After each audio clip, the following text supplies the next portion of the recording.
Welcome to Millan Foundation Conversations, where we talk all things community, philanthropy, and connect people together. We hope you enjoy our show.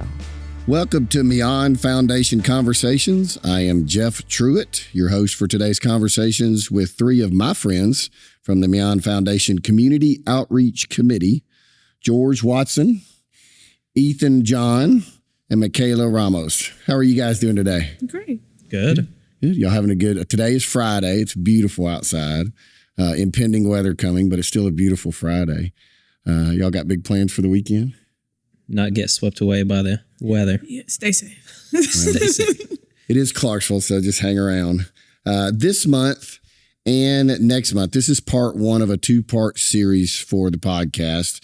We're going to be speaking with our foundation committee members over today, obviously, and then next month as well, to hear why serving on this committee is meaningful to the committee and understand the impact that the committee strives to make within the community.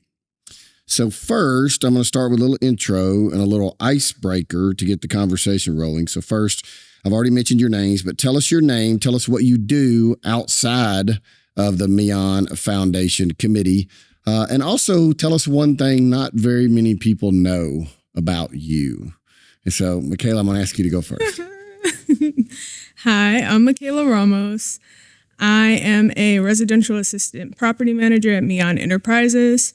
I am also a leader for Life Point's Young Adults Ministry, and I'm trying to become a certified personal trainer. What else? Something that nobody knows about me. In my free time, I like to write poetry and paint.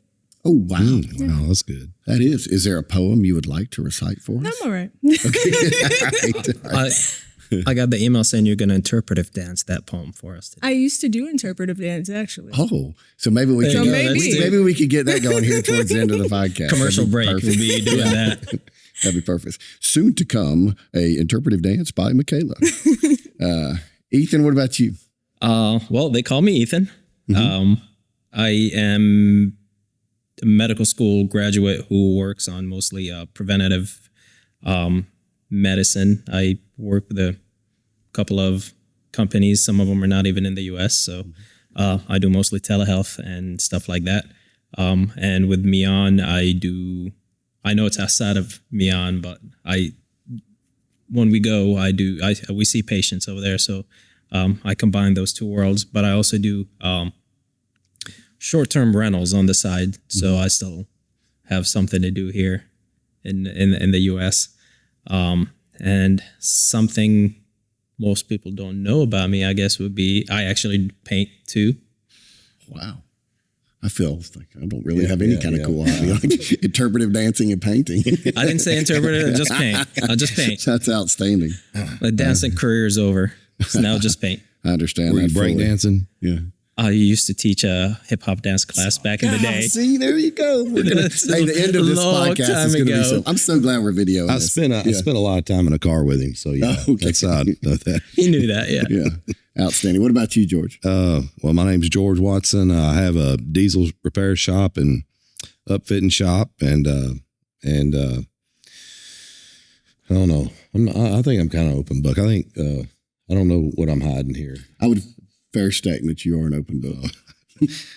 So maybe a college graduate. How about that? Outstanding. Most people probably didn't know that. Outstanding. I don't look like one. I don't know what that looks like. Yeah. Ethan, let's start with you. What, you're not going to tell us something we don't know about you? Oh, sure. My name is Jeff Truitt. I work for ServPro here in Clarksville, outside of the Millan Foundation. And something not a lot of people know about me is, I guess I know this. You know a lot. Yeah. Huh? I think it's. What is it? I think you ought to talk about your airplane jump. Oh, I was in the Air Force. That's what brought me here to Clarksville. And my first jump out of jump school, which is called your cherry jump, actually landed in the trees. And so it was also it was in South America. So it's an interesting jump. Yeah, that was interesting. Yeah, thank you. Yeah. Thank you, Ethan, for reminding me to mention that myself and putting me on the spot. What does serving on this committee mean to you personally, for you, Ethan? And what is your why? Why are you on this committee?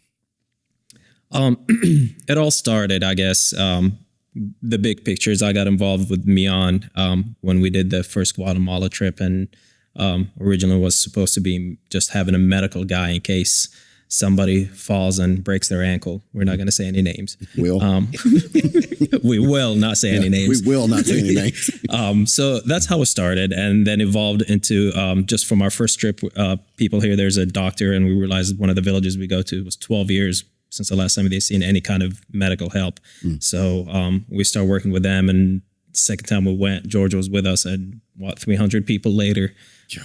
And I realized that's the medicine I've always loved that I don't get to practice.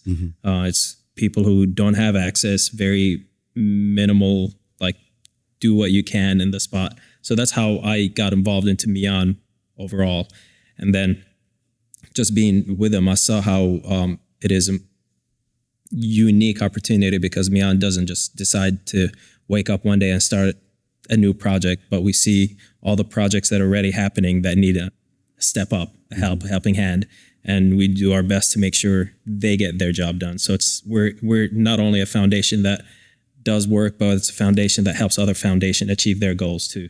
And I feel like it goes a lot further, because instead of having a whole bunch of one dot here and there working, it's a network now of people who are trying to get major things done. And like I said, I got into it because of the medical stuff, but it's slowly becoming everything else, and slowly learning about things that are happening here in my backyard in 𝗙𝗏𝗏𝗏 that I didn't know about.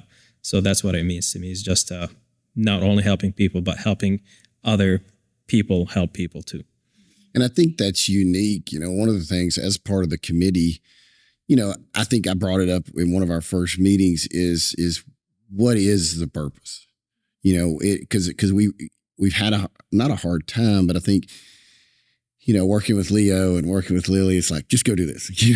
We're going to do this, and we're going to do this. And we shape and mold it as it grows. And, in this situation, really, it's so much more about connecting those dots and making those connections for other people to empower them and better their causes, not just individual singular causes associated with the committee. Is that what you see as well, Mikeila? Yeah, I think so. So tell me your why. What is it? What is your why for being on the committee? What's important to you? For me, being a Clarksville native from a lower income community, when I joined the Millan Enterprises team, part of my why for joining the team was that they were more hands-on within the community. I started with just a couple serve projects that would pop up for team building activities, just to give back to the community that brought me up. And then my first overseas missions trip was just kind of like a wild hair that I got, was like, oh, we're going to Guatemala? Okay, I have a month to figure out how I'm going to get there? Cool, because I love children. So to go and to see all of these children that need so much help, and I could kind of see, like, almost in a way myself as a kid going to serve there.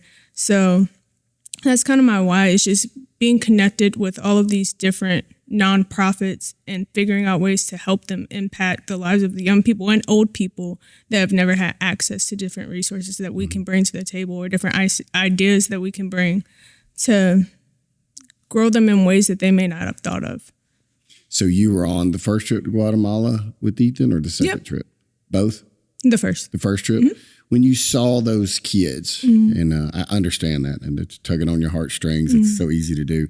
What did you see? Tell me what you saw when you saw those children. I saw, what was crazy to me was that, like, their normal is just their everyday, like their everyday life doesn't impact them the way that it impacts us when we see them, because to us it's abnormal, but to them that's just how they maneuver throughout their days. So to see their joy and the seemingly peace that they had just going throughout their days with the bare minimum made me kind of reevaluate the way that I look at people in lower income and like without, just to be like, oh, this is how they live. And for them to not know that they could unpack so much more, and then to bring that to them was really cool. Just to kind of see that enlightenment on their face, to have another person come in and want to help them was nice. Very good. George, you were on the second trip to Guatemala. And you and I have talked briefly about that, but tell me what it is that you saw when you went on that trip. Just an overarching view. What did you see when you went there? I've actually been twice, and my second trip was a little more unique. There was a bigger group, and then there was medical work going to be done, and I have no clue of any of that. So, but you know, a lot of us didn't, and we all just kind of jumped in and helped. But you know, kind of like what Mikaila's saying about the young kids, you know, they're always happy. You know, they're always, you know, and I don't think they realize that they're in poverty. You know, and I think that's a kind of a cool aspect of it. Very eye-opening. Yeah. Yeah. Oh yeah, absolutely. Yeah. Absolutely. And you mentioned that, so that's that perspective change. Yeah. Yeah. You know? Yeah. Ethan, what about from the medical standpoint on these trips? What did you see? What did you see from a medical aspect? Is it what you expected? It was, yes, only I did do a lot of travels to third world countries before, and I've done medical work other places. So it was similar. I didn't expect it to be that busy and that needed. I mean, I was expecting to maybe see 10, 15 people each spot. I wasn't expecting to show up at 7 a.m. with 30 people waiting and hundreds more showing up every minute. Like I did not expect that. I didn't expect us to get through that much work. And I hate saying it, there was so much needed that there's still some stuff we should probably go back and look into and see how we can reach out to some of the individuals. But it was still eye-opening in a different.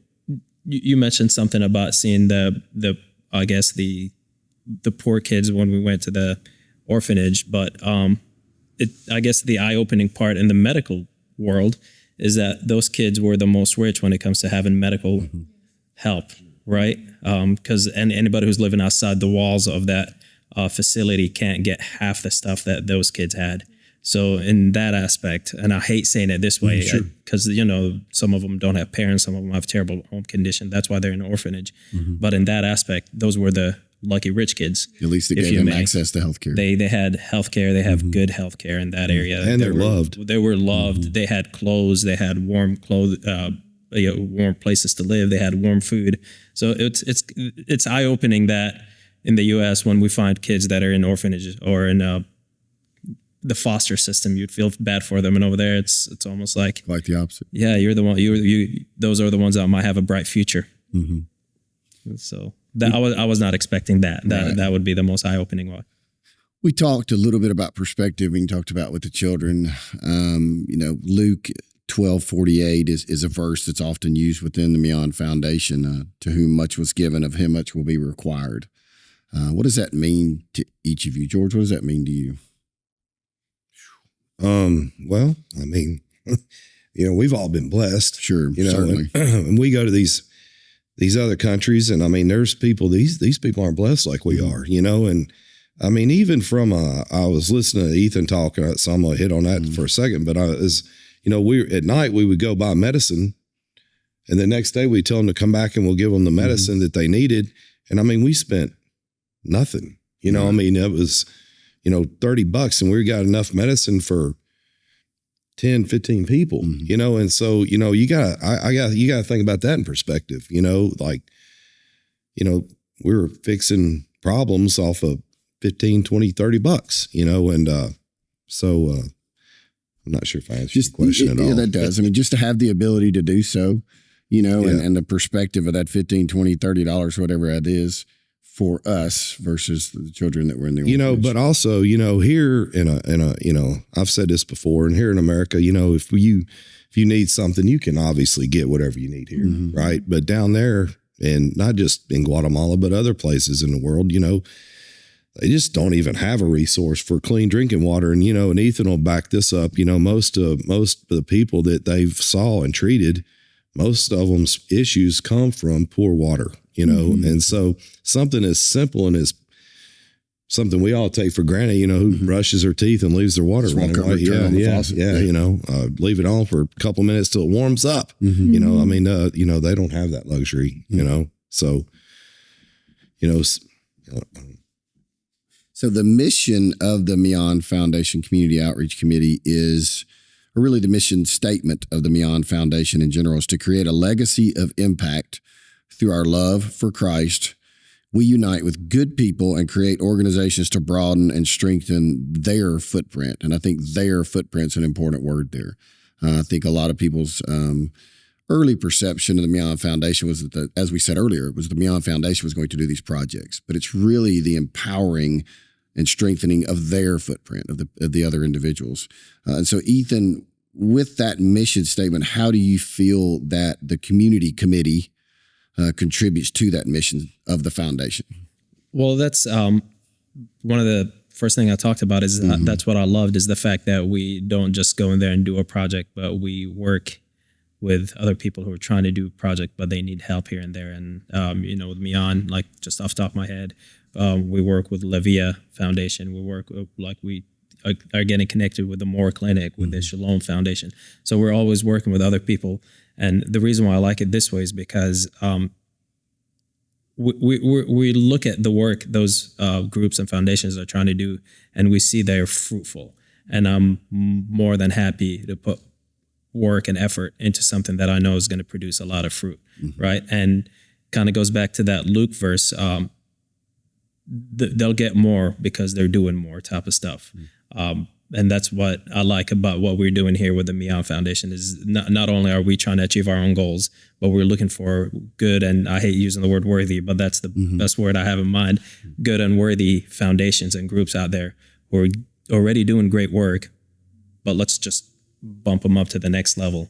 And, it's like we've heard the analogy of having a whole bunch of straws, and you can break I can break a whole bunch of them, but when you put them together in a bundle, it becomes harder to break, right? Because it's a lot stronger now. And I think that's what we're doing is we put our foundation along with all the other ones, and we're making a great network, and therefore those straws are a lot stronger, and therefore the outcome is going to be a lot more grand, if you may. Absolutely. Mikeila, what kind of impact do you see the committee striving to make in the community? We've really been honing in on, with the partners that we have in other nonprofits, what their goals are. And through our serve days, I think that that's the best way that we impact them, is putting a face to a name. Like, you hear about all these different initiatives, but when we go out and we are hands-on with the community, hands-on serving alongside our partners, I think that makes the biggest impact. Because of course you can always donate, you can give resources, and that's great, but serving alongside them, I think, makes the biggest impact. I remember over the summer, probably late fall, we had the opportunity to serve in Nashville with the 𝗀PAC. And I think just standing beside like Miss Sherry and just knowing like, oh, this is the lady from 𝗀PAC, not just as the lady from 𝗀PAC, but this is my partner in service right now. I think that makes a bigger impact. You've mentioned serve days a couple of times. And of course, you mentioned Sherry. What a powerhouse. And oh, yeah. Just wish we could just kind of be around her and get osmosis of some of that good vibes and good energy that she projects. She's got them. It's unreal. Yeah. Do you have a moment from those serve days or from those mission trips that you made to Guatemala that really stand out to you? I believe the biggest thing for me was going to 𝗀𝗏𝗏 and seeing the kids and sitting and hearing their stories and hearing just the things that they want to do in life. And even going to Nashville, just sitting and hearing what they want to do in life and knowing like through all of the wonderful things that we're doing as a foundation, we're kind of giving them a push towards that is one of the most impactful things for me. Because I'm like, wow, there's all these kids and all of these people. And just the smallest, like even in the meetings that we have, those meetings matter. Every time we get together and every time we talk, and put action behind it, it matters. So I think that really hits home for me. It's just remembering their stories. Touching. Thank you. George, what about you? Can you share a success story or an example of how the work of this committee has made an impact or a difference with you? Well, I mean, it's a kind of a big list, from either just doing stuff here, the Millan Foundation's partnered with so many different people here, from Feed America, or no, Feed the World, with LifePoint, and Millan. And I mean, it was to 𝗀𝗍𝗃𝗃, I mean, just, how, it's just a collective, which we've all been talking about that, and just, so that would be one way here in America, but, and now we're even seeing it in other countries, we've partnered with the Moore Foundation and, helping prop him up and that organization, and I mean, we're trying to do a big fundraiser here for that, but to also impact, other things in Guatemala. We went to 𝗀𝗿𝗶𝗴𝗶. We're partnering with them on some stuff. And I mean, that's an unbelievable operation. Oh my gosh, man, that place is unbelievable. But I mean, and what they're doing and how they're impacting people all around the world is mind blowing, mind blowing. But we get to help them with that. So that's a big deal around the world. Ethan, why is it so important for the community to understand this, see this, and for the community to get involved, and how essential it is to get the community's support? I mean, selfishly speaking, it's good for the community because this is where you live, this is where you invest, this is where you work, this is where everything happened, this is where your safety is, right? Having a better community is better for you. Helping the poor have less poor. We've all seen the charts of, safety is going to come with that. It's going to make it more desirable, right? So I know that's a selfish answer, but that is partly very important as taking care of Clarksville and make sure it's a place where everybody wants to live and be. The more honest answer with it too, and this is to me is more important, is because now the more people we have involved, the more people are going to get to know what the foundation is and know the purpose. And what I hope the purpose is more than just helping people physically, right? It's at this point, it's more. There's a bigger spiritual goal with it.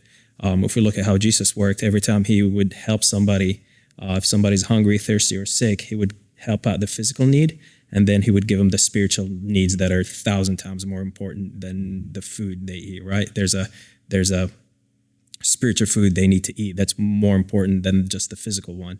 And to me, by getting more and more people in the community involved, we can actually teach them the works of Christ as well as the help of the community. And to me, that needs to be and is, I think, one of our major goals.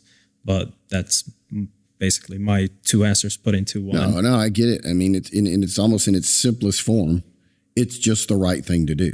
It's just the right thing to do. I can't speak simple, I guess. Yeah. No, I'm saying that, but we unfortunately we just don't see that. Yeah, that seems to be on diminishing. Just doing the right thing for the reason of doing the right thing seems to be diminishing, and so the work of this committee is just so important. Not just for the impacts it's making, but also too for the effort it gives, the community. Can I follow on that answer? Yeah, please do. So one thing is, there's a lot of people that make all this stuff go on, from Tanya to Scott and everybody in Leo's office and Leo and Lily's office, but there's nobody paid. So in my mind, it's all about stewardship, and being a steward of my money, your money, your donated money, your donated time. And, so there's not a lot of wasted energy, and when you go on a trip to Guatemala or Mexico or whatever, and you're taking Starlink or we're taking medical care or whatever it is, there's a cost associated with that, but most of that's absorbed, or there is no, that's the best way I can put it is, a steward of your money, because there is they're very good at that. And that's a really good point. And it's not something that was in their notes. I'm glad you brought it up. Sorry. No, it's perfect. And so, but that's really important. And we talked about it a minute ago. We talked about the community and why the community, and how the community can get involved and how essential that is. How many people do we know that have the opportunity? We talked about how blessed we were earlier. How many people do we know that have the opportunity and the want to do something, but just don't know how? And one of their greatest concerns is my dollar going to be looked after the right way when distributed? Is it going to be distributed the right way? Unfortunately, how many not good things have we seen and have made the news where dollars weren't used in the most appropriate way? So I think that's really good. I'm glad you brought that up. When we went to Convoy of Hope, and I'm gonna mess this up, but I want to say like their operating budget is like 8% of a multi-billion-dollar a year deal, and it's a grand place, right? But it's real small in the big scheme of things. And YAPAC's, man, what do you think Sherry operates on?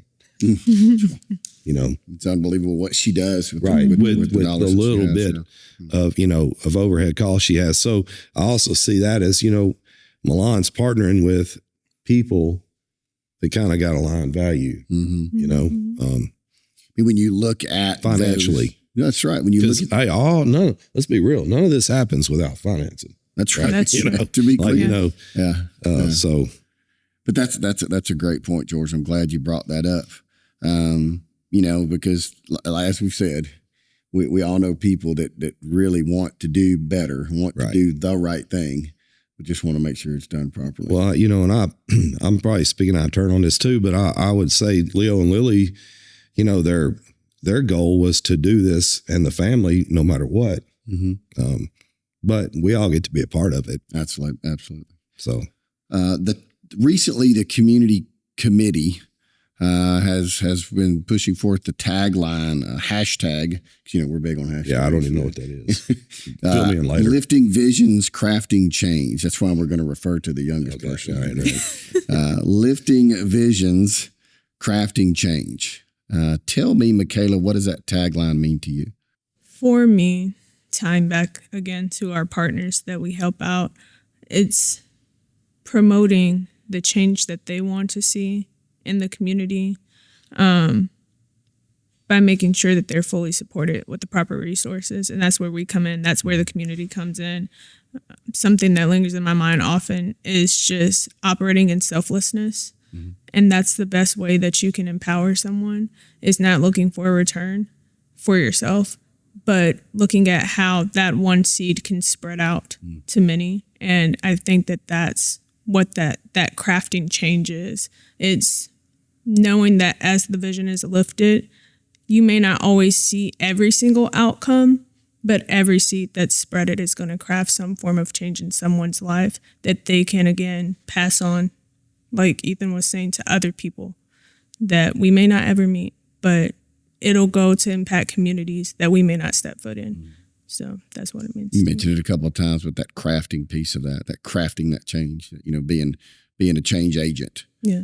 Really, really important there. Ethan, staying with that tagline, how did lifting visions, crafting change, how do you feel it reflects the mission and work of the foundation? Well, first of all, I'm old enough to call it #, not hashtag, so that people need to know my age. Right. All right. Well, I don't do whatever it is. No, it's #. Very important for everybody who's listening. To me, I view it more, I like to grow a lot of my own food and vegetables and stuff like that.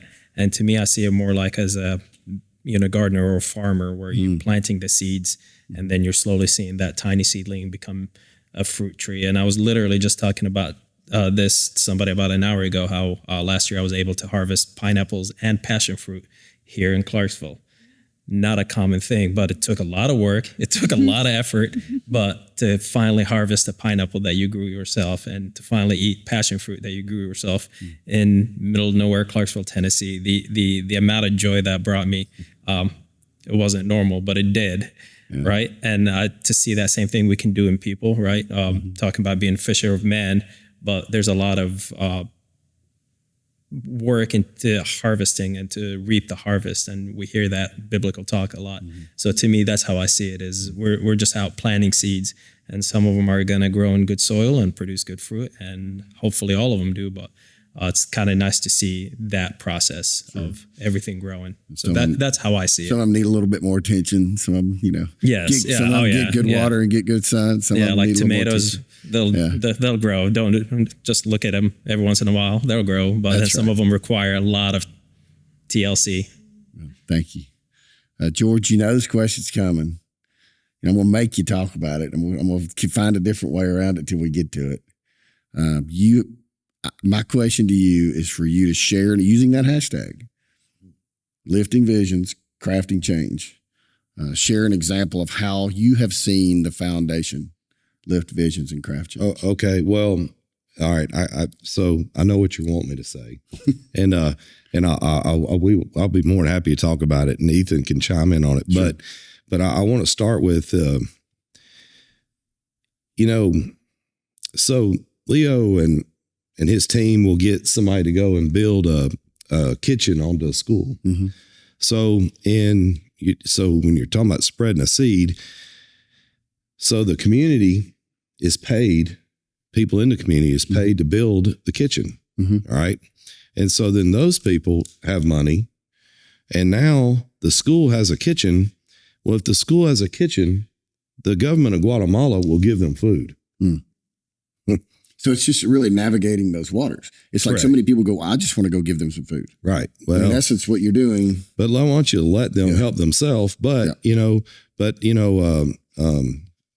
another prime example is there's a school, and I think it's 7 classrooms or something, but everybody in the community won from building this school, and so, the community people were paid, and, but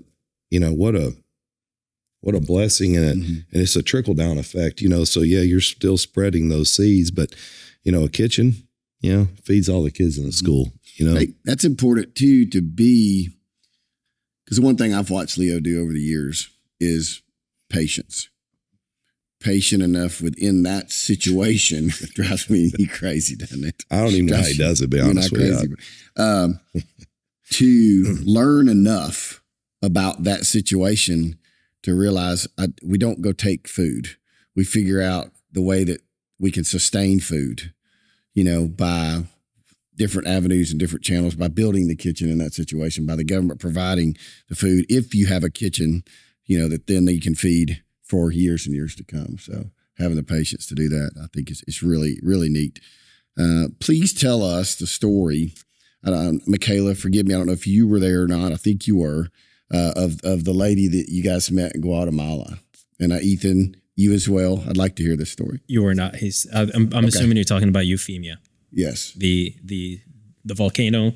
Yes. Lady. No, she missed that one. But gotcha. I think you want to hear it from him, because the way he tells the story is a lot more. I'll have him start. Okay, though. Go ahead, George. Well, what happened is we're, Scott's like, hey, we got a long ride, man. Mm-hmm. It's because everywhere you go over there, it's not easy to get anywhere. You're going to be in the we're going to be in the and so we're going to try and break it up. And he said, well, why don't we stop at this community? Pastor Hector showed this to me and said, hey, and it was a community that was impacted in 2018 by volcano. Mm-hmm. And we're like, oh, yeah, whatever, So we stop and, stretch our legs or whatever. We're walking up this road, and I'm taking pictures, and I'm sitting there thinking, like, why am I even taking this picture? It's a house, it's full of ash and rubble, and it didn't resonate with me right at the time. Well, we get to the end of this little road there, and there's a hut and shack. I wouldn't even call it a hut. I'm not even sure it's capable of being called a shack. And so anyway, we're like, oh no, we need to turn around. Somebody may live down there or something. So we just start heading back to the car. We're all walking back to the car, and they're like, well, how many seconds? 30 seconds. 30. We'd have been 30 seconds faster. We'd have missed meeting this lady. Oh wow. Yeah. And so she turns, and she's coming up the path that we're going down, and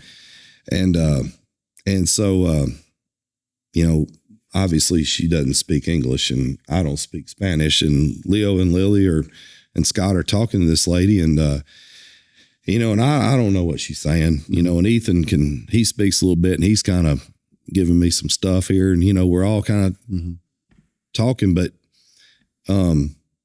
she gets real excited. I can tell it in her voice.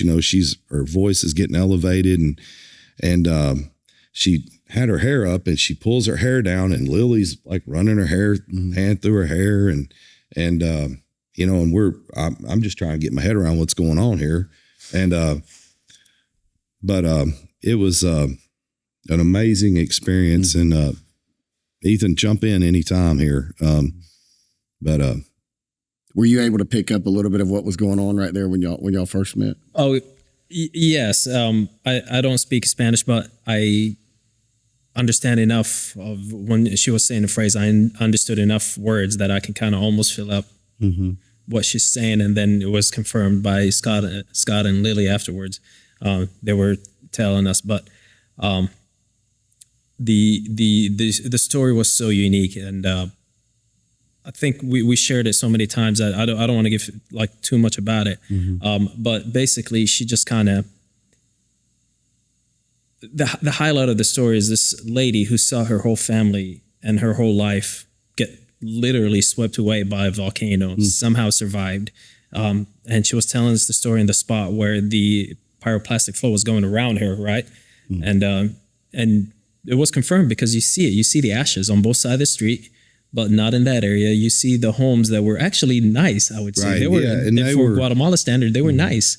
But the ash was all the way up to the second floor, black as can be, very weird looking, and the homes were very bright pink and green. So that just contrast. The contrast. There's something, I hate saying it, but very eerie but beautiful at the same time, and it was weird. What made it scary is there were still bodies. So at the time we didn't know that, to be fair. Wow. And so when I was taking the picture, and that's what I think is so unique, is that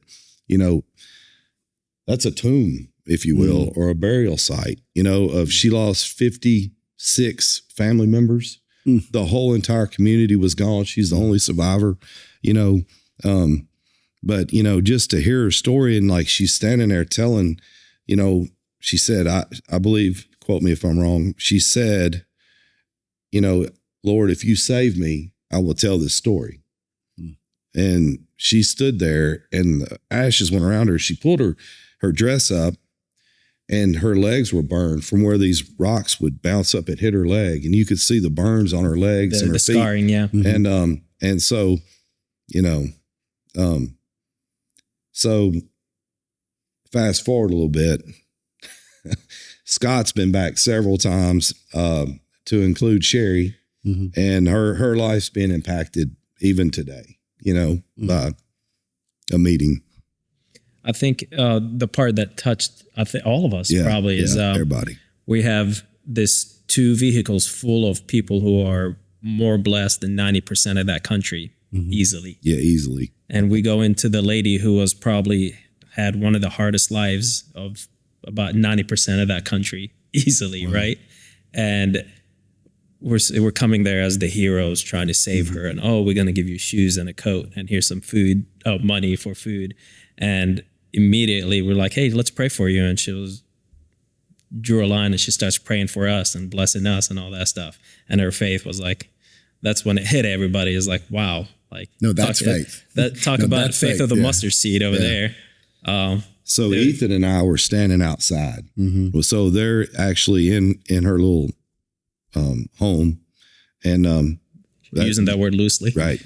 And there wasn't enough room for us all to stand in there, obviously. And so Ethan and I are standing outside, and she's hollering, like literally yelling. Wouldn't you agree? Oh yeah. And I'm like looking at Ethan. I'm like, man, what's going on here? And he goes, man, I think she's praying. I'm like, when they come out and tell us, I was like, oh my goodness, man. I mean, I was trembling. Just so much passion. Yeah. Just to see her faith. Yeah. Unbelievable. And we did give her some money. And so I said, Leo, where's she going to put this money? She said, she's going to put it under that rock over there. I thought that was great. That's the bank. Yeah, that's the bank. Thank you guys for sharing that. I know that means a lot. I know it means a lot to you. You know, I've talked about it a couple of times in the past. Mikeila, what have I not asked you about the committee that you would like to tell everyone listening to the podcast? A whole bunch of crazy people making things happen. Pretty much, actually. It's a bunch of people that love people getting together and figuring it out. Pretty much is what the committee is. It's people with big dreams and big hearts. And yeah, that's pretty much who we are and what we do for the most part. Just trying to come together and make an impact that's gonna last longer than we are. Kind of winging it with Tanya wrangling it all in. Yeah. via emails. Via email. Love emails. Now that I know that, I'm going to try to send you some more Thanks, emails. Ethan, what about you? What have I not asked you? Well, if I wouldn't given her that answer, if I knew you were going to ask me, you get another one. Cut her out and put that in for me. No, don't edit that. Leave that in there. So what would you like to tell people listening to this podcast about the committee that I have not asked you today? Well, this is my experience with everybody. I'm slowly meeting people, and I get to hang out with somebody here and there every now and then and meet them and talk to them and know them a little bit more. And it's all genuine people, legit, genuine. That's the word I want to say. I can say it. Who just want to help. I don't see any personal gain in anybody. I don't see any other motives other than. It's refreshing. It's very refreshing, right? Yeah. It's very refreshing. We just go in there and it's unique because it's sometimes you sit there and we're like, what can we do to help? You know, I'm just Ethan from nowhere. Somehow ended up in Clarksville, right? Ethan from nowhere. Ethan from nowhere, who's not really from nowhere. They went to Guatemala and helped, Ethan's from everywhere. Ethan from the everywhere who somehow ended up in Clarksville. Like, what am I going to be able to do to help? We're blessed to have you. And then when I hear everybody else and how we can all, everybody puts in that one block, and at the end of the day, it's a building, right? So. George, your turn. Well, he's being a little humble here because... but that's the good part about it. Yeah, but he's got a really good story himself. You know, probably could be its own little podcast. I believe it just became its own little podcast. Yeah, so you're next. I'm sick that day. Yeah. Whatever day you got to choose. It's George, from the committee standpoint, and your involvement with this committee, what have I not asked you about the committee that you want to tell people listening to this podcast? We ain't done yet. Yeah, we're just getting cranked up, man. Yeah, just getting started. We got some big stuff coming. You know, we may or may not have concert series stuff going on. We may or may not have a lot of hopes and dreams going to get filled. But there's a lot happening, and foot on the gas. Foot on the gas, and foot on the gas. Yeah. Do you know any other way to live, George? Unless you broke my foot, you know. You are a foot on the gas guy. Just throw a brick on that, and he'll sit on it with a broken foot. Speaking of, thank you for the segue. Speaking of foot on the gas, we do have a banquet coming up for the Millan Foundation. It is April the 17th at 6 p.m. Same place we had it last year at the Wilma Rudolph Events Center. And again, that's April the 17th. At the Wilma Rudolph Events Center at 6 p.m. This year, we're going to do something a little bit different. Tickets are $50. That ticket's going to cover the cost of the banquet itself so that everything else we can put towards the community outreach that we spoke about during this podcast. Those tickets you can get at the foundation website. You can get them on social media posts. This podcast will have the ability post wherever this podcast ends up, you'll have the ability from there to purchase tickets as well. So really, really looking forward to seeing everyone. Again, that's April the 17th at 6 p.m. And that's going to wrap it up. I appreciate you, George. Appreciate you, Mikeila. Go ahead, George. We are going to have a pretty good little speaker. We got a lot of stuff going on. We're going to have an auction. We're going to have a raffle. We're going to incorporate some other things in it. Put on the gas. It will be a little different than usual, but it should be a lot of fun, and you probably get to learn something too. Yeah, really, really excited. I think it's going to be a fun evening for everybody that attends, for real. And you know, outside of this podcast, outside of everything else, another opportunity again to learn what the foundation is doing and the impact the foundation is having on those, not just here in Clarksville, but in other areas of need as well. Absolutely. Thank you both. Thank you, Mikeila. Thank you, Ethan. Thank you, George, for your time. you MCing that thing, the dinner? Might be seeing the dinner. That's what I heard. That's what I was voluntold by Tanya. So I think we all volunteered Tanya. because you were not there. she's so good at the voluntold. Yeah. Tanya's real good at that. Yeah, she may edit that. We'll see what happens. But again, thank you, everyone. Thank you, George. Thank you, Ethan. Thank you, Mikeila, for joining us, sharing your insights in the Millan Foundation Community Outreach Committee. And we look forward to seeing everyone again on April the 17th at 6 p.m. So thank you. Thank you for your time. Visit our website to stay up to date with everything going on at 𝗙FamilyFoundation.org. Thank you for listening to Millan Foundation Conversations. And until next time, do the next kind thing.